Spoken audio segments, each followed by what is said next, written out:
Goals, objectives, outcomes, isn't that just a different name for the same thing? It's actually not. Understanding the role of outcomes and outcomes-based instruction and the role of goals and objectives with competency-based instruction is the difference between preparing your learners for the future and preparing them for the test. What are your priorities?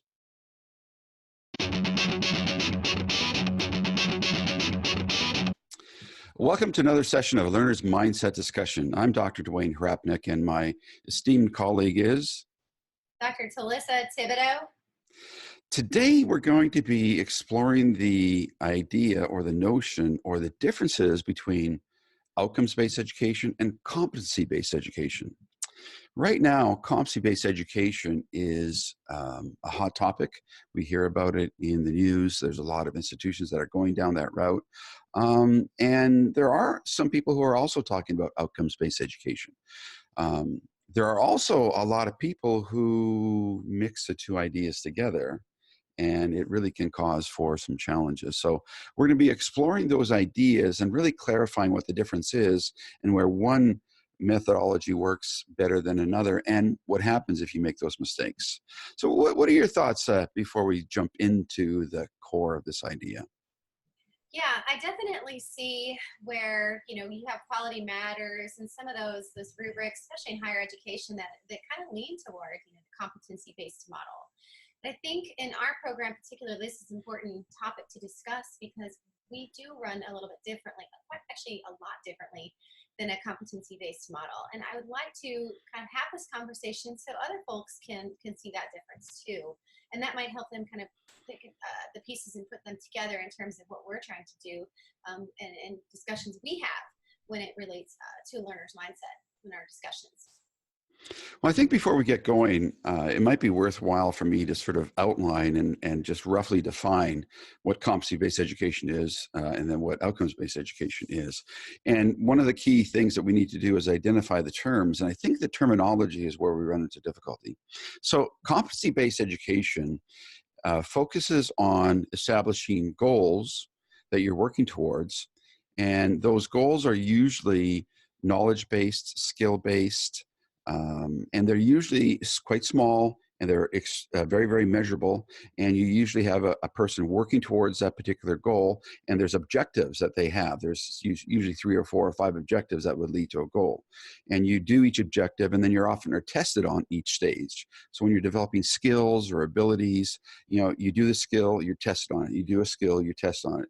You are exposed to vocabulary, and then you're tested on it. So competency-based education really has goals that are very, very small, very, very measurable, and standardized testing, multiple choice exams, quizzes, standardized rubrics, all that good stuff that we use to measure, the demonstration of a skill, knowledge, or ability falls under the category of competency-based education.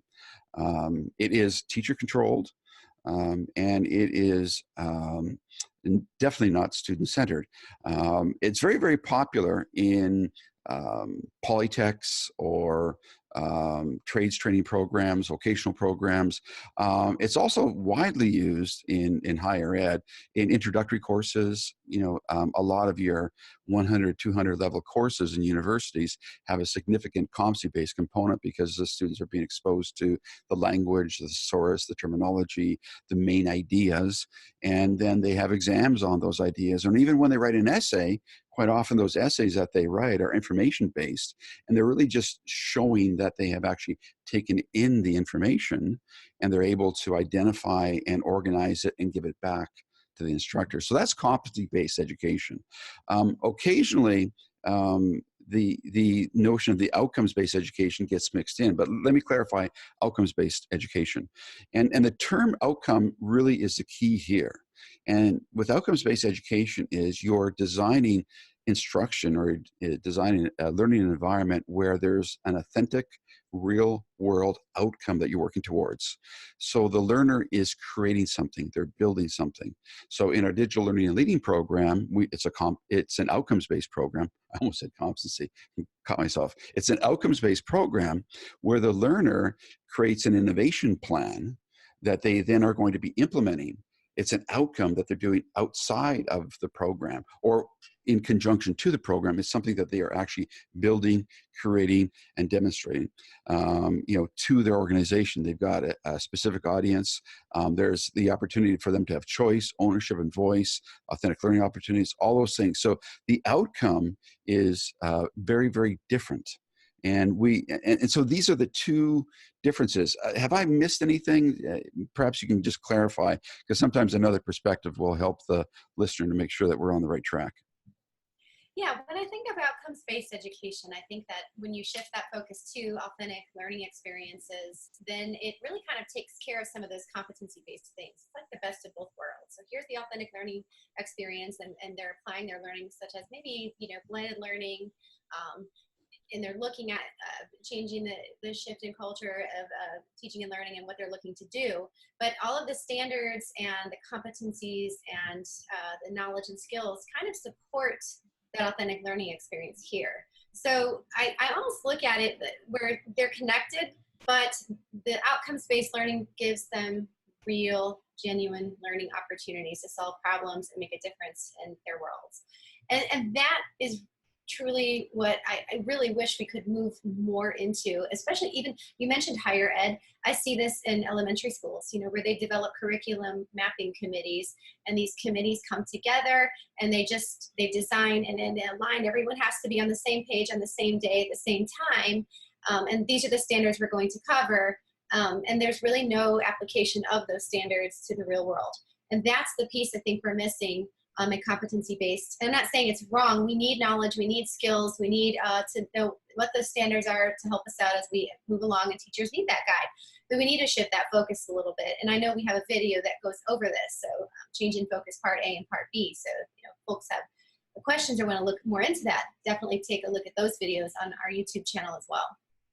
Yeah, we also have an outcomes-based versus competency-based video, which we really go into this in very significant detail, and we talk about some of the advantages of doing outcomes-based. But you mentioned something that I think is really important, and that is you can have competencies within outcomes.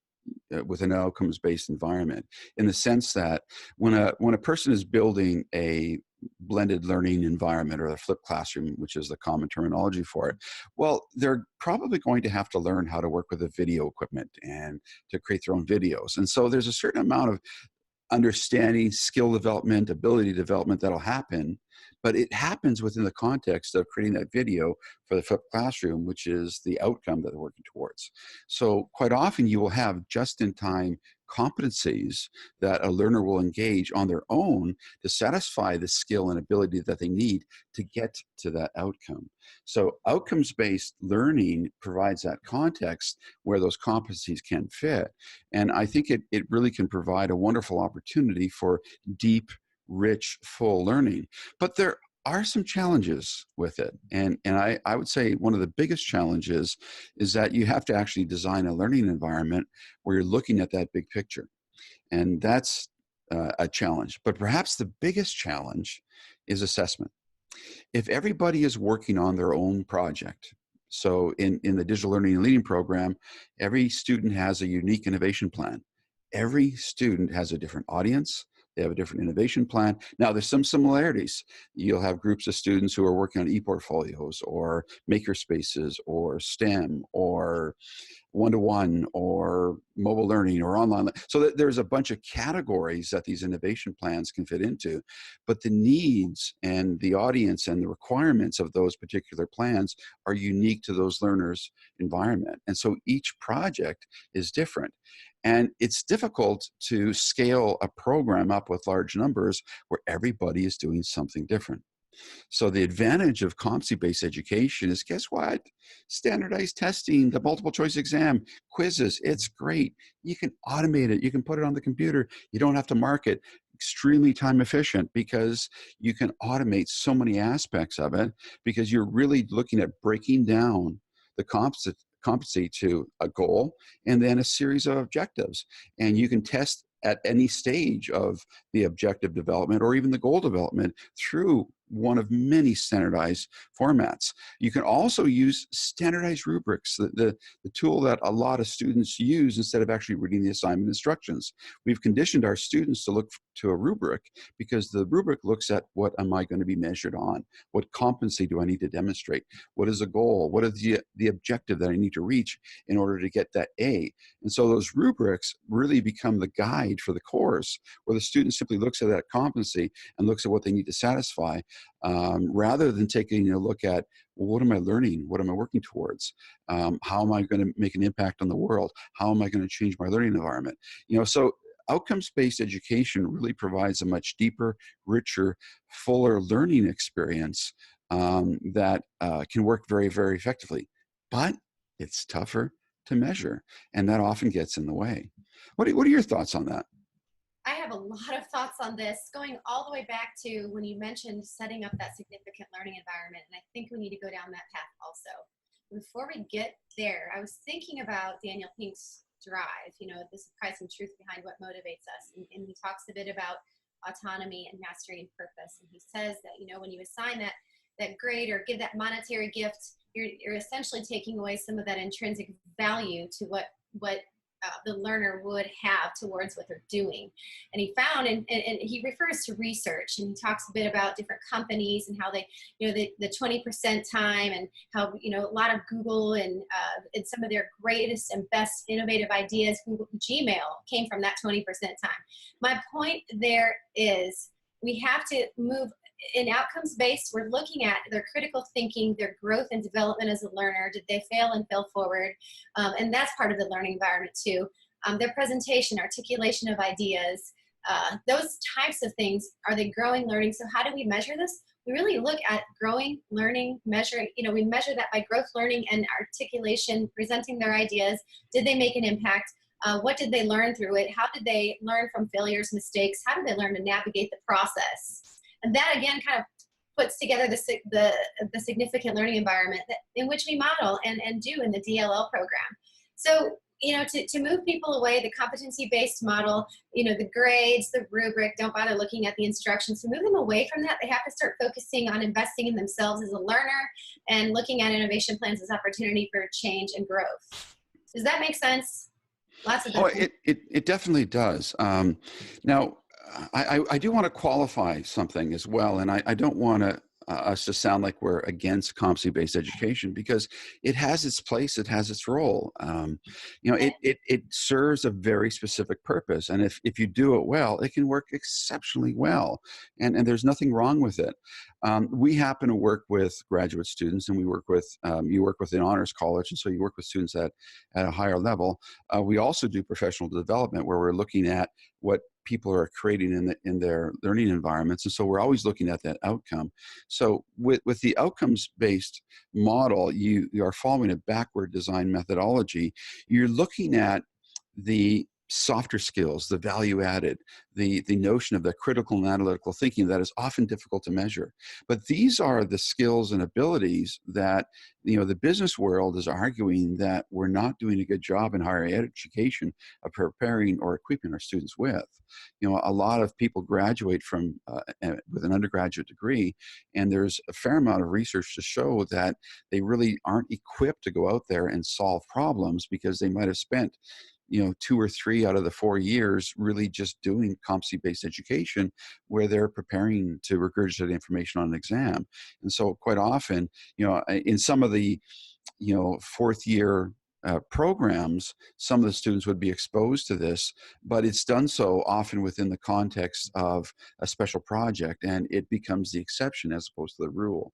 And so I think we're doing our students a disservice, especially in higher ed, especially in some of the humanities programs. Actually, I'd say across the board, because we see that problem in science as well, where science, because it's so very specific and can be measured, that you break everything down into a competency-based perspective, even at the higher levels, when the key thing with teaching students science is having them do science as opposed to learn about science.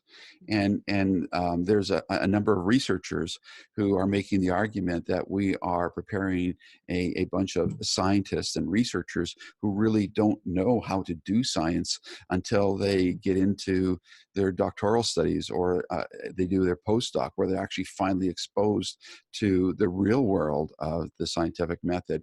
And then, all those many years of preparation ahead of time really were for naught, in the sense that, the student had the ability to regurgitate a bunch of information on exams, but that ability to look at things differently, to make those mistakes, to fail forward, to problem solve, to work through these challenges, is something that often doesn't happen until later on in their academic careers, or when they're doing, higher level graduate work or post-doc work. So, I think we are shortchanging some students in some regards, by overemphasizing the competency. And the reason that we do, measurement. Measurement. We use tools like Blackboard and Moodle and Desire to Learn. And guess what? One of the biggest reasons people will use this is that you can automate your standardized tests. You can automate your quizzes. You can automate the whole exam process through these tools. And a lot of our digital tools that we're using are used not for the benefit of helping the learner develop as a full individual, to help them, become these critical and analytical thinkers that can solve problems and be innovative. But quite often we're using digital tools to simply measure the ability for a student to meet that objective and meet a number of objectives that will meet that goal. And it's very easy to measure. And so I think we're doing a lot of our students a disservice by the fact that we're starting to rely on a lot of these tools to do that competency-based perspective. And quite often we make the big mistake of saying, well, guess what? The student has the ability on their own time with his automated piece of software to control their learning, because the program will identify that if they are able to do these mathematical equations, well, then they go on to the next set. And if they make a certain mistake with a certain mathematical equation, the program will automatically take them down another path. And that ability to control that feedback, people make the mistake and see that as being student-centered. Student-centered is an outcomes-based activity. So competency-based learning is also student-centered. Well, no, it's not. It's not. Having that ability to control that time and having that feedback loop doesn't necessarily make it student-centered. It just makes the drill more efficient. But it's still a competency-based format that should really be reserved for the lower order thinking skills on Bloom's taxonomy. Right? We're talking knowledge, remembering, a bit of integration, at most, maybe some application in terms of showing how these ideas come together. But when we look at the higher order thinking skills of analysis and synthesis and creation, well, competency-based education doesn't take you to that level. Outcomes-based does, because it's looking at building that authentic learning opportunity that provides a context for doing that creation, for doing that analysis, for doing that synthesis. So I think we make a mistake by convoluting the two ideas. You had a few more thoughts you wanted to jump in. I've been going on. I better stop. Your turn. I was thinking about one of the chief differences between competency-based and outcomes-based education is that my role as an instructor shifts. I am not teaching you content, and I am actually coming alongside you and coaching and facilitating and working with you to help you as a student then develop your innovation plans and go through that process of everything that you described and providing the context and the authentic learning opportunities. And as you were speaking, I started thinking back to my third grade years. There's such a big emphasis on AR, accelerated reader. A lot of our elementary teachers know what I'm talking about. And those are basic recall questions that the computer will ask through a repository of questions. Basic recall about the story that you read. There is no comprehension. There may be a fill in the blank here and there, but the heavy emphasis on those AR scores. And we'll have an AR party if you get so many AR points. Well, if there's 5 questions and it's basic recall, and one of the questions, I kid you not, I'll never forget this, was what was located on the table next to Sally? And it was like a book or something. And the students had to remember that. I thought, how is that deepening their learning and or providing a context for them to solve problems. I remember thinking this back in my third grade years before I came into higher ed. Thought, why are we putting so much emphasis on these digital tools that are just emphasizing basic recall? And we're going to reward them for that. Wow. We're really, like you said, missing the point here. We could be rewarding them for taking on a project that's larger and bigger than them. Doesn't everyone want to be part of something a little bit bigger than them? You know, these kids that go out into the community and raise funds or money for different things and solving problems and helping individuals. That to me is where learning is deeper and is more authentic than what is located on the table next to Sally. Unfortunately, we have a great system of tools out there like Pearson creating these things and districts adopting them because it's the easier route to go. It's easier to tell the student, you know, what they need to know than it is to help them come up with an innovative solution to solve a problem. Well, I think you raised a good point, and it's not just Pearson. I think just think of our recent experience with the QM, Quality Matters, right? The emphasis with Quality Matters, some of the feedback that you received, and I've received this in the past going through the process with online courses, is that, well, you don't have a to-do list in your course, and what about, you know, the way that students are supposed to respond? How many times do they have to respond in the discussions, right? The emphasis with QM is a competency-based emphasis, right? It's checking these items off a list. Well, when you've got an outcomes-based course, a to-do list really doesn't help because the student's project is going to determine what they need to do. And quite often in well-developed competency or outcomes-based courses, you've got one big project at the end and everything is leading up to it.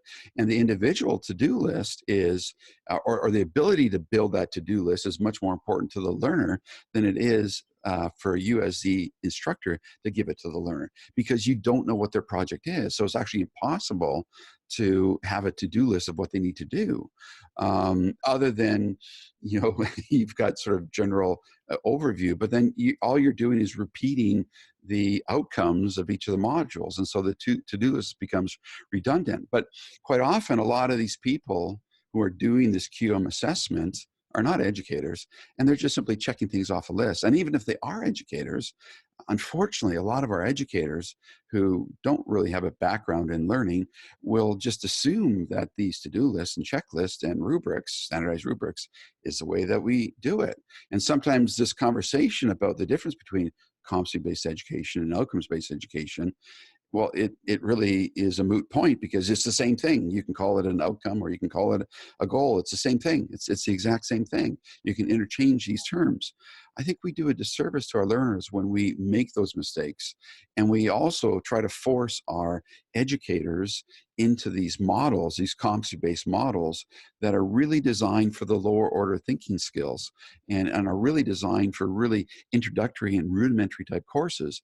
And in a graduate program like the one that we have, it's almost embarrassing to have people advocating for competency-based education, because the whole goal of a graduate program is you're supposed to be creating something, whether it's writing a thesis or you've got a graduate project, you're supposed to be creating something. So it should all be outcomes-based. And the competencies are then left up to the learner, and they do that skill development when they need to satisfy a certain requirement as they're going along. So, you know, I think systemically we really get in the way of effective use of competencies and outcomes, and it makes me chuckle, but at the same time, it's quite frustrating because, you know, you are being asked by administrators to do something which they're completely ignorant of the fact it doesn't apply in an outcomes-based setting. And you then have to educate these people in terms of why you can't do what they're asking you to do. It isn't that you're being difficult. Actually, it doesn't work in the context that we're using. And quite often, I sometimes find it's difficult to have educators move down that path because they automatically think that we're being difficult, or, well, boy, if you don't give the learner a to-do list, well, then you're just giving the learner all this control. Well, yeah, student-centered is part of the outcomes-based model, and the student having that control, having that choice will lead to ownership, which leads to them developing their voice. And remember, that real world project is a context that helps to drive it. And so this is an ongoing educational process that we're always involved in. And that's why we make a video like this every once in a while. And we've got several, I've made several videos over the years on the differences between the two. And it never really seems to take hold, does it? It takes, dealing with resistance takes time. Change takes time. We acknowledge that in several of our videos. I was thinking as you were talking that this is not just in the world, education. This is in corporate world too. Call centers, I just read a really great examples of how certain companies have, and we know this, they'll have, you call in for customer service and you can tell when the agent on the other end is just reading a script, something that the company wrote up. And they just read the script and get off the phone as soon as you can. You're going to be timed on that. Then we're going to submit your call for quality assurance and all this other stuff. Well, some of the best companies that thrive, and Pink talks about this in his book, are those that kind of abort that script, take as long as they need, and even do a call center from home.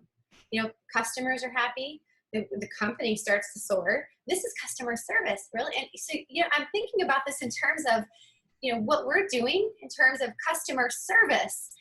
If you take that to the education context, we are not just, in our program and outcomes-based model, it's not a matter of providing a scripted, customer service with a time length and it's got to be, you got to be sitting in a cubicle to do it. No, that's not the way things work. That's not how the company probably thrived or built what they do and what they do best at.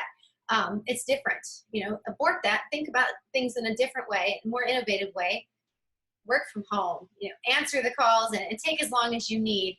And if that leads to better results, why aren't we doing that? What are we missing here? So my thinking is moving into the outcomes-based model is definitely more learner-centric, just as doing that in a company is customer-centric, right? Where do we want our focus and emphasis to be?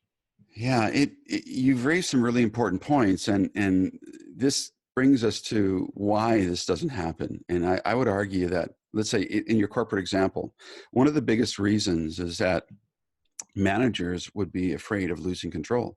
Well, if my employee isn't in that cubicle, how am I supposed to monitor them? If they're at home, they might be doing other stuff. Well, research is quite clear that people work from home are actually much more productive, and they actually work more and do much more than people who are in that cubicle. I can attest to that. Yeah. So, but it's that control. It's that control issue. Think about from a teacher's perspective, if every student is doing a different project, you can lose control, right? And that's a scary thing, because remember, in the competency-based model, it's really about that clearly defined goal, and then those objectives that get you to that goal. And the teacher is the authority, is the person who controls that, and they often are the source of ultimate authority in that whole process. And when you move away from that control-based model, anything can happen. Yeah, like innovation and learning and growth and failure and moving forward. Yeah, a lot of things can happen. Learning can happen. Because I think it's really important to point out that learning really is within the control of the learner. Now, we can get students to regurgitate information. We can get students to give you the answers to a question. But when it comes to actual learning, making those meaningful connections, well, there's a gray area in there that is really solely dependent upon the learner.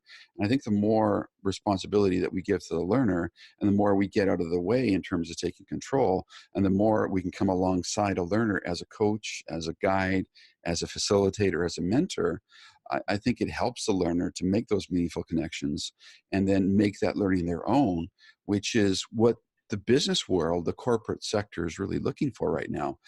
They don't want students who can regurgitate information on an exam. Well, that's what Google is for. You can look it up real quick. If you can look up something on Google, and that shouldn't be part of an exam question, because that doesn't make any sense. Then again, this shouldn't be on an exam, right? You want to take a look at what can people do to make a difference, to create, to improve their environment. Now, that is if you're willing to go down that path of outcomes-based education, and you're willing to do that. But you've got to be willing to give up some control, actually a lot of control. And it isn't just giving a student a choice between 2 options or 3 options. Well, it's really allowing the student to identify the environment that they're at, identify something that they can do. And you might have to have them do a project that is completely outside of the scope of what you've done before. And that'll be okay, because quite often the learner is probably more of a subject matter expert than you are. You understand the process, you can guide and direct them. I'm talking about a graduate learner in the program that we have in the DLL program. You know, a lot of people are working in a specific environment. They know what needs to be done. And if you can give them a context of doing things in an innovative way, you can guide them through that process, and give them the ability to make those decisions and still guide and direct them and not have to be a subject matter expert. But it's scary. That means you aren't an expert in all things. And as educators, we often want to be the expert. We want to be in control, right? What are your thoughts on that? Because you spent a fair amount of time in elementary or primary education where control is really important. And now you've been in higher ed where you've gone down this path of outcomes-based learning. What are the differences you see? It's pretty simple, because the more control that I took, the less autonomy my learners could take.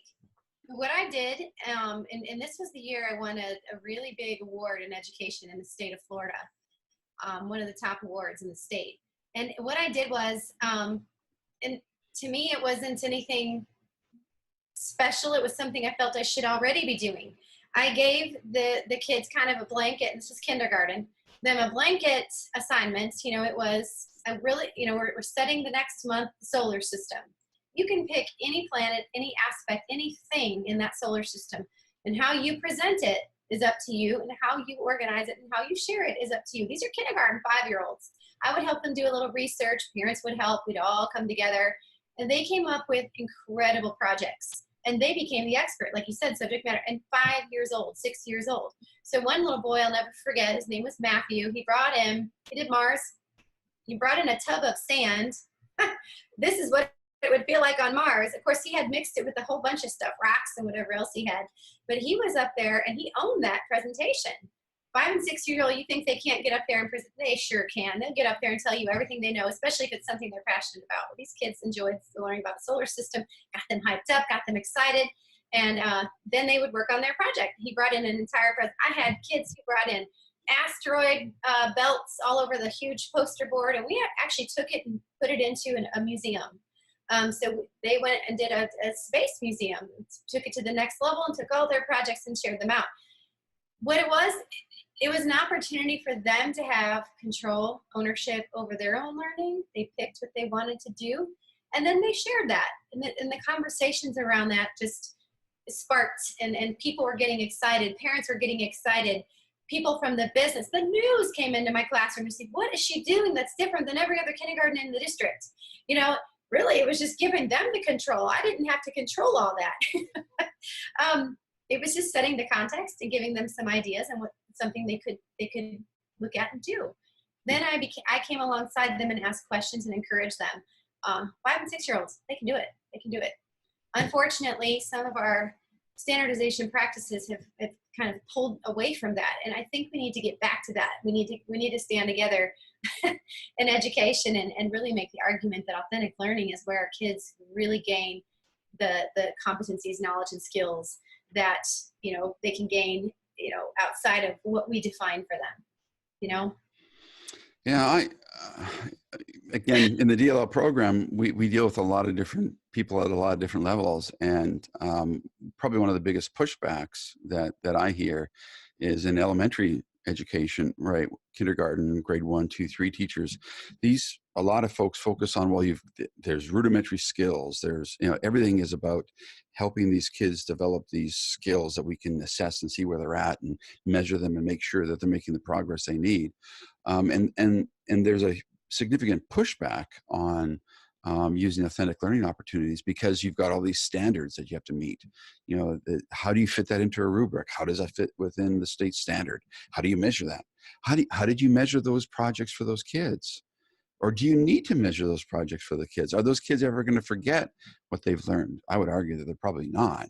When you spend all that time and effort working towards something, it becomes part of you. But how do you measure that? And how would you answer a teacher who pushes back on that, saying, well, what about the standards? And what about the standardized testing that's necessary? How does that help your students pass the exam? Well, honestly, it's kind of it's weird that you asked that, because the thing that I always had in my back pocket, I knew the standards really well. I could backwards map anything I did to a literacy, social studies, or science standard. All I had to do is backwards map it. Not hard. Now, assessment-wise, it's almost like, they did their work. They did their homework. They came in, they're ready. They had their project. They stood up in front of the class and presented.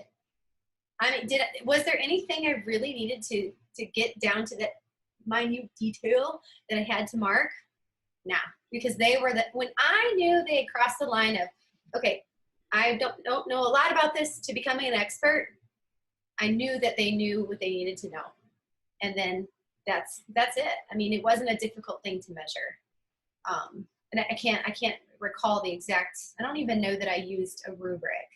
I don't think I needed to at that point. They were young. So you said something I think that's really important, and I think we should key on this a little bit. You knew the standards well enough that you could make the connection between what they were doing and how it mapped to a particular standard. I think this is probably one of the biggest challenges that we face, is that educators often don't understand the standards well enough to understand the variety of ways that you can actually map to that standard. And they are willing to trust Pearson, or they're willing to trust a district, or they're willing to trust other people who've gone before them to use those traditional standardized methodologies of recipe and regurgitation, because it's been tried and true, and our school does relatively well in the exams. So why rock the boat? Why change that? And I think we've got a systemic problem there, where the system of standardization that started over 120 years ago and was based on some really negative ideas is something we're still using today, and we're limiting the potential of our learners. It's a devastating thing. I think of the author of The More Beautiful Question, who points out that our kids stop asking questions. There's a correlation between the reduction in the number of questions that kids are asked with the increase in time that they spend in school.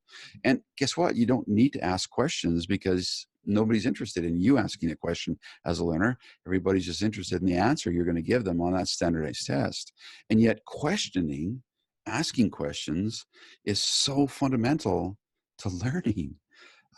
We're really, I think, doing our kids a disservice by allowing this overemphasis on the competencies to happen, and that ease of measurement that we see with digital tools. The digital tools really have just become tools that can be used to actually further the standards and the standardization process of that information regurgitation. And that's not the real purpose of the tools. Digital tools should actually aid in creativity, communication, collaboration, development. Digital tools have enormous power. And if we're only using them for regurgitation of information, what a waste. What do you think about that? I agree with you. And all too often, that's the misconception of using digital tools, is that, you just put the student on there, and the Compass Odyssey program develops a learning path, and, I'm using digital tools, and really it's good for reinforcement of skills. I'm not saying it's bad. It's good when you have to have, who kids need some remediation. That's good. But it shouldn't drive what we do. What drives what we do should be learning outcomes, authentic learning experiences, and backwards mapping to what the kids need to know to get to that point, what they care and what they're passionate about to get to that point, so that they can crave and love, have a lifelong love for learning. And that's what we want to implant and instill in them. Not, pass this test and you can do this. The credentialing in society, that's what we're promoting through all of this. So I proposed, and you do too, a shift. It's just a matter of getting getting there. It's going to take a little while. It's that change element we're dealing with, and I think that that may be one of the next episode of our learners mindset discussion. Why change is so hard, maybe in education. Yeah, I think we're at that point where we can move on. So just to sort of summarize and wrap up, competency-based education, wonderful, useful methodology for getting some of those fundamentals in place. Effective tool, wonderful tool, useful in introductory levels, in a few places where you've got some credentialing as necessary, but it shouldn't be the be-all and end-all, and it shouldn't drive everything else. More importantly, with outcomes-based education, you're looking at who the learner will become, right? And within the context of what they'll become, what are they going to be able to do? What do they create? What do they design? What do they develop? What problems are they solving? What real-world problems are they solving? And so with that authentic learning opportunity as a context, the outcomes that you develop then will lead a learner to that real-world project they're working on. The exciting thing is, with outcomes-based education, the competencies can fit inside, because then the learner is in control of when they need to develop that skill and ability as they're going along. For example, if a teacher is working on blended learning and they're not really comfortable with creating videos, well, guess what? They'll spend a little bit of time on YouTube, develop those skills that are necessary to create the YouTube video, and develop that competency as they're developing the skill and ability to actually create that blended learning environment, right? Which is the bigger goal. So again, the right tool and the right job, the right design for the right process. But ultimately, if we focus on who we want our learners to be, and who we want them to become, and how do we want to prepare them for the future, then we really do need to look at outcomes. And so we do need to further this conversation. And at every point, I think it's our responsibility to educate some of these people, the QM people, the Pearson people, all these people who are forcing us systemically into a competency-based model, that there actually is another way, and another way that is well established, tried and true, that doesn't mean we use a standardized test. That doesn't mean we use a to-do checklist. It doesn't mean that we use a traditional checklist rubric. It means that we look at learning from a different perspective. We look at learning as making those meaningful connections. And the outcome, that real world authentic learning opportunity, is that outcome that the learner is working towards, that provides that context for everything else that they do. So yeah, I think we're going to have to keep on working towards this and repeating it and educating people that this is a wonderful opportunity. If you create those significant learning environments where you give your learner choice, ownership, and voice through authentic learning opportunity, you're doing outcomes-based education, and you're making a difference in the world. And hopefully you're changing the world one learner at a time. Ha. How do you like that for a close? Perfect. I'd wrap it up. Yeah. Take care.